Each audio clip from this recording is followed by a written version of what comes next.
Welcome to the Draft Stack. It has been a long minute since we put out an episode. Back here with Jordan. What's going on, man? Not much. Is finally back to life, so that helps. So living in Africa, African electricity is not nice on computers. So for anyone who does understand anything about voltage, the voltage coming into my bedroom is supposed to be coming in at 220 to 230, and it was coming in at 340. So that is a lot of electrical current, and Absolutely. it fried everything in my room. So. Speaking of electrical current, the player we're talking about today is extremely explosive. In some people's board, consensus number one, including our dear old Nick, consensus number one pick, upcoming in this 2026 NBA draft next year. That is AJ Dybansta. Man, if I could just physical tools. Yeah, so I've got those right here. 6'9" forward going to BYU. He's number one on draft stack. He's number 3 for my personal board, but 1, 2, and 3 are all like locked. This is the difference between 2 and 3 and 1. Like they're so close together. But he's 6'9" with a 7'1" wingspan and a 40.5 inch vertical for a 6'9" dude. No shock. Dude is awesome. Per 40 stats in 79 games per Cerebro, it's 29.8 points on 53, 35, 81 shooting. It's 6 threes per 40 and 7 free throws per 40. He's averaging 9.6 rebounds, 4.9 assists, 3.6 turnovers, so he's kind of turnover prone. 1.9 steals and 0.9 blocks and only 2.2 fouls per 40. So, like, he can defend. That is, I think, what stands out to me the most with him is he's very good on ball and as a switch defender and as a chaser. For someone his size, he does not provide a lot of rim protection. So that's with his physical attributes, you would think he'd have more rim protection. But he really is more of a perimeter defender. Yes. And he's very good at it. That's what I think is actually probably, to me, what stands out the most is what he can do on that side. Now, I have here in my notes, he has an insane first step. Yes. I do think his frame is going to fill out over time, which is scary because he's already pretty. He has some strength to him already. With the way that he moves. He's aggressive. That 7 free throws is a microcosm because he actually loves contact. He drives with, and he's a little bit different of a driver. He's not a reckless abandon slasher, but he does get to the cup in a way that you're like, what am I going to do with this? So I do think his mid-range is another part of his game that is really lethal. The 3-pointer is here and there. It's kind of streaky. Right.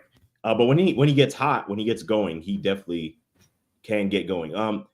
His playmaking vision is not bad, initiates pretty well, especially for considering his size. And then you talked about the defense. High motor, very competitive, definitely uses his size well. Can switch between positions as far as guarding and off ball. His hands are active. He uses all of the wingspan to get, cause problems in the passing lane, and solid rebounder for his size as well, and has a high IQ. It's something maybe it's a do for him more than it is like a talking. Like he does it, like it just comes to him naturally, and that might be the part of the reason why he's a consensus number 1 pick. So that and the intangibles, highly competitive, very, very confident.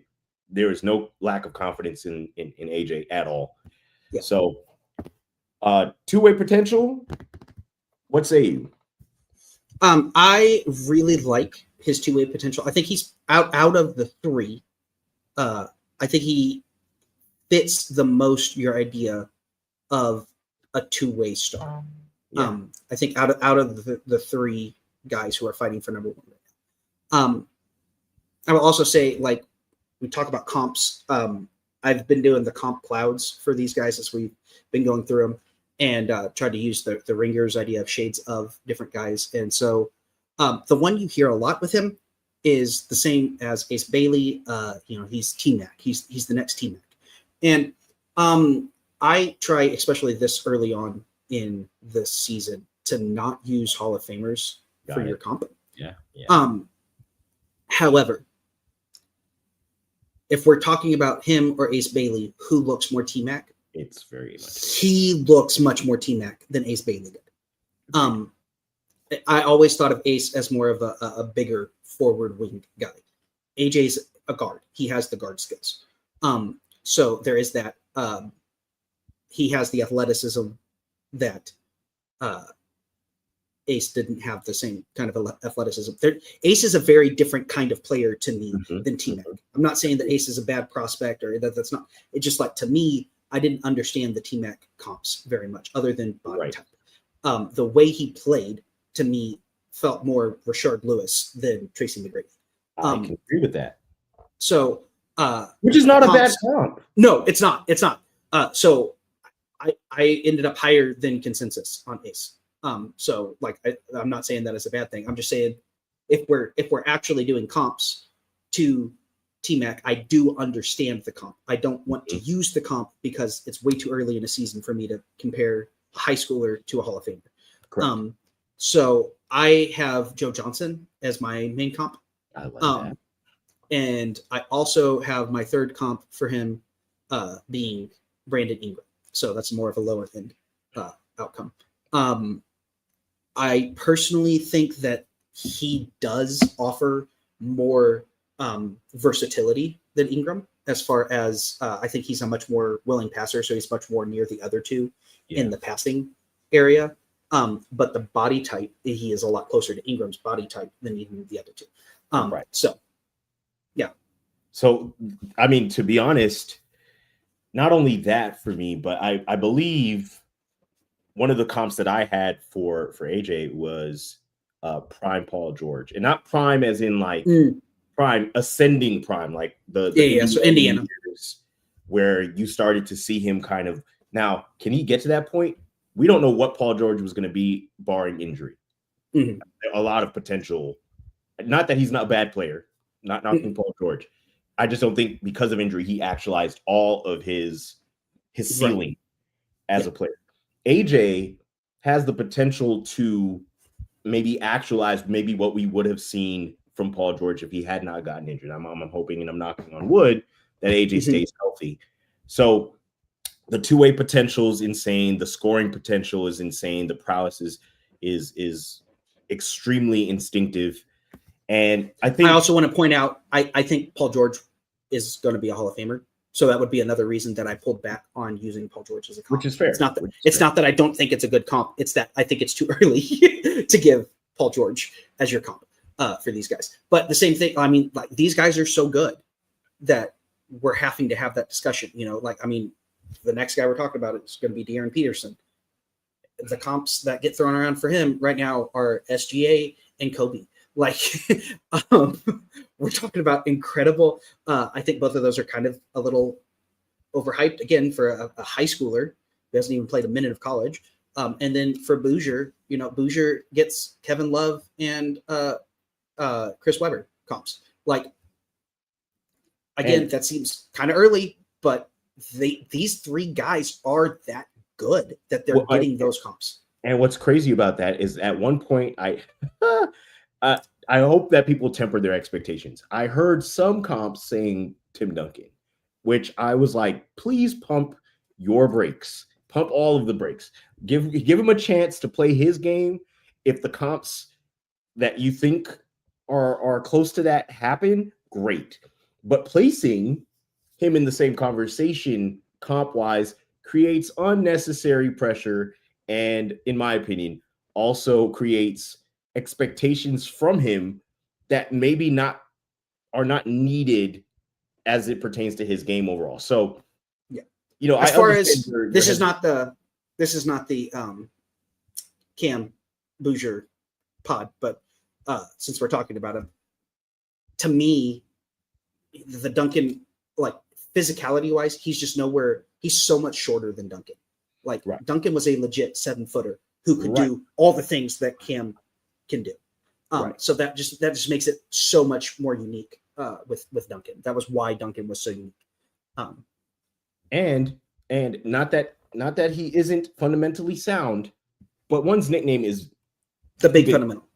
Yeah, like give the kid a chance to come into himself, to come into his game, to polish out. I do think that Cam's dad made him watch Tim Duncan. Oh, you can tell there is an influence on his game from that. No doubt. No doubt. So pass, that's true. And can pass, does have passing ability. Yes. So but yeah, back to AJ. To me, AJ, I'm wondering what is going to happen to him at BYU. So where do we go with BYU? Because see, my overall thought here is if he's a reliable outside threat, he's got Player of the Year written all over him, like immediately. Do I think he could probably lead the country in scoring, depending on what his abilities are actualized during the season? Maybe he does have that potential, and I am intrigued to see if they use him in a similar system, because he's not a point guard. He's not a point guard. Mm-mm. However, I'm interested to see if they use him the way that they did Demon with the on-ball reps. Yes. Not positionally, just the playmaking on-ball reps. Mm-hmm. So will he be able to do a lot of the things that we're lauding him for right now, and being able to adapt a little bit faster? I actually think he, knock on wood, I think he's actually going to be more successful than Demon in that, because I agree with that. Oh, the talent. The problem with Demon is Demon's clearly the better passer of the two. Oh yeah. So don't get me wrong, but the problem with Demon is he doesn't have a handle functional enough to allow him to use the passing effectively. Right. So AJ has a much more effective handle. Agreed. So he can get, so even though he's a worse passer, he can get to his passes easier than Demon can. Does that make sense? I agree with that 100%. So I think that's the thing, though. Will they be able? I mean, now his selection of BYU isn't shocking, like if we're being honest here. And then also they just had a prospect get drafted in the first round. Mm-hmm. So I mean, so there are some clear like aspects where we know why he selected where he did. He's going to get to play in a system that he feels comfortable enough to play in it immediately. That was the headline decision for him. And I think overall there's some things lining up. I'm not going to say everything right now. Middle of the NCAA season, I'm going to have some comments to make, but I will say that it feels like it's lining up for a particular team to end up with him. I'm going to leave it at that. But he is clutch. I mean, he's either staying in Utah or he's going to Boston. Those are the only two options. It just seems fated at this point. So how that happens, I have no clue how it happens. If we consider what's going on with the league and how like draft lotteries are flat, the odds are flat. There is an avenue to that point. Mm-hmm. But those are seemingly the only two places that make any sense of him landing. Boston makes a little less sense because they still have a roster that they assume they're going to compete with, even though really Brad Stevens, and I hate as I don't know if y'all can see in the back here. I do not love to give Brad Stevens any credit, but he is a master at being able to check contracts and shift his team in transition. It's not about Brad. The point of the matter is I think AJ has some places that he could land, that he's going to have an immediate impact. And to be truthful, this is not so much an NBA pod, but I will indulge, and I think Jordan will enjoy this with me here. Having Ace Bailey and AJ is an interesting thought to engage from two perspectives. AJ's ball handling and playmaking chops are substantially better. Mm-hmm. If we've realized what they've been using Ace as currently, just like off the preseason games, mm-hmm. as an off-ball scorer, it's a very intriguing fit. There are some interesting ways that team could move if they did add him. So, but even if both of them hit their ceilings, two T-Macs could have coexisted. I agree with that. Like they are the kind of stars that it's really a shame that T-Mac consistently had his co-stars injured. Yes. Because he fit well with other co-stars. It's just they were consistently injured. In fact, it probably would have helped because, like, I don't know if you ever have gone back and looked at T-Mac's stats. He is really inefficient, even for the time period. Yeah. He's very inefficient. And it just comes down to the fact that he's the entire offense by himself. I agree with that. And now, so, if be healthy, you had all these players that were in and out of the lineup. Yeah. And so when Yao was healthy, he was efficient. When Grant Hill was healthy, he was efficient. They were just they were never healthy. And so to me, I think if you put AJ, every team in the NBA could use AJ. I agree. I 1,000% agree with that. There's not a team because he can play on and off ball. Correct. He can play 1, 2, 3, or 4. Agreed. He is a switchable. He is the switchable, complete emphasis on switchable athlete, two-way player, the mold of what the league wants. Bigger players with much more size who have the ability to guard 1 through 5. That is a calling card that they look for in a player. And he has the size, he has the physical tools for it, he has the acumen for it.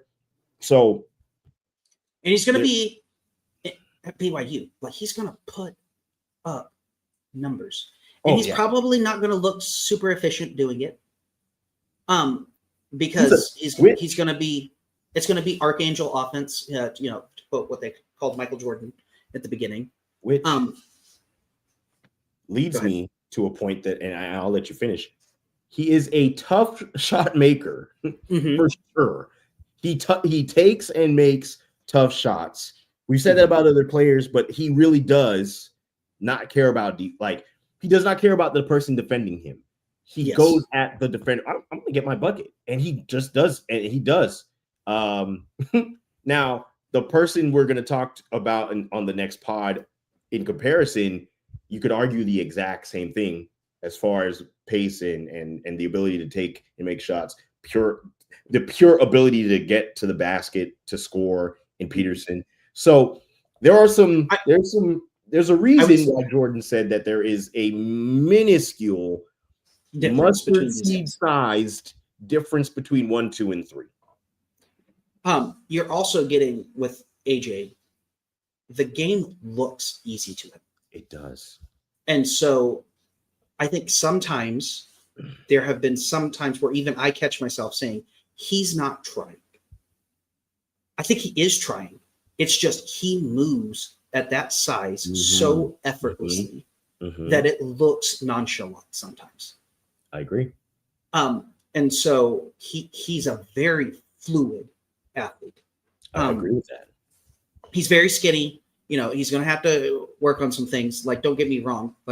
He's not the perfect prospect. But obviously, I'm a Cooper Flag guy. And we talked about the fact that there were already comps for AJ to Cooper Flag. AJ's a better prospect at this point than Cooper was at this point. Now, Cooper got a whole lot better at Duke than people realized. Cooper made a huge jump He was already firmly established as the number one guy in the class. And then he made a huge jump again. Yes. But at this point of the year, what AJ is right now is better than what Flag was at this point. I could agree with that. And I hope people take that with the context we're saying it in. Yes. I'm not saying that AJ Dybansta right now is a better prospect than Cooper was at the end of the college season. No. Because for one thing, Cooper couldn't shoot before he went to Duke. And then it was just like, yeah, so that's just not a weakness for him by the end of the year. Like, it's just like, so Cooper was very good at adding things to his game. That is something to me that is a red flag for Dybansta, is I feel like he plateaued this last year. I don't know that he got better this last year. Peterson got better this last year. Bouger got better this year. Agreed. AJ, I feel like plateaued, but AJ was already so far ahead of them that they caught up to him. They didn't pass him. And so that's where we have to figure out. That's where we have to figure out, is AJ plateauing? And so are we seeing Brandon Ingram, where, he just matured really quickly, was really good, and then his peers caught up to him? Or are we seeing someone who the game was so easy for him that he needed to move to the next level for a challenge? And you know what? That leads me to a perfect transition into ceiling or floor potential. What I have here is franchise cornerstone or two-way star potential. I'm not saying that those things can't happen simultaneously. I am saying there is franchise cornerstone as the ceiling, and if he doesn't reach that, he's still a two-way star for whatever team he lands on. There is no floor low. Like there isn't a drop off, really. There is. I mean, again, the worst he's going to be is a Brandon Ingram. Like, that's still a pretty stinking good player. Yeah, exactly. I agree with you. 1,000%. In fact, I do think he might maybe not be the mid-range scorer that Ingram, in the worst case scenario. Maybe he doesn't get as good at scoring as Ingram, but he's going to make up for it in the passing and the defense. I agree. So he's going to be a Brandon Ingram level player. And I do think there is an approach difference between those two players for sure.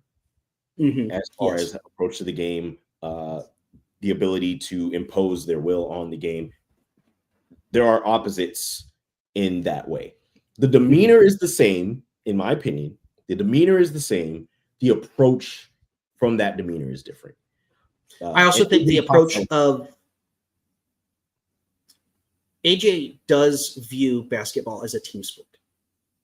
AJ is an incredible one-on-one player. Don't get me wrong.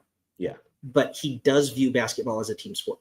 So that is, I think, what separated both Grant Hill and Joe Johnson from others of that. Like, that's what separates them from Michael Beasley, for instance. So Michael Beasley is just as talented as T-Mac for scoring one-on-one. Oh, for one-on-one. for sure. For sure. But T-Mac understood team basketball way better than Beasley ever understood. I agree with you. Having watched Bees go here, go to Miami, and his ability to score, his scoring prowess, what he was when he was coming out of college, leading the nation. I believe he led the nation in scoring. Oh, yeah. He was incredible. So I'll say this: if AJ scores the way Beasley does, there won't be any more discussion on who's going number one. Let's put it that way. Yes. Yes. And so that will end the discussions for sure. But even if he doesn't, I do think he'll still make a considerable stamp on what. I mean, no team is passing on him that gets the number one pick. I think it's a Cooper Flag situation all over again. Now, I say that gently. because a game has not been played yet. I'm Yes. just saying that based on the consensus, to clarify, I believe he can have a similar impact on BYU that Cooper did for Duke. That's I'm talking about impact and the ability to use his intangibles. So really, this is an incredibly deep class. I think we yeah. started to talk about it before, but like my top, do you have Nick's top 10? I do. I do. Why don't you read off the top 10? All right, we'll cover that here. Let's see. AJ is number 1. Peterson is number 2. Darren Peterson. Cam Boozer, number 3. Nate Ament, number 4. Tunde Yesufu, number 5. Jaden Quaidance, number 6. Number 7 is Kareem Lopez. 8 is Caden Boozer. 9, Mikael Brown Jr. And 10, Bennett Sturts, which that's another pod. That's another pod down the line. But I can see we are both lower on Sturts, I think, than he right. However, if he's able to follow up his previous season with a even better season, there is a world where he does go top 10. Yeah.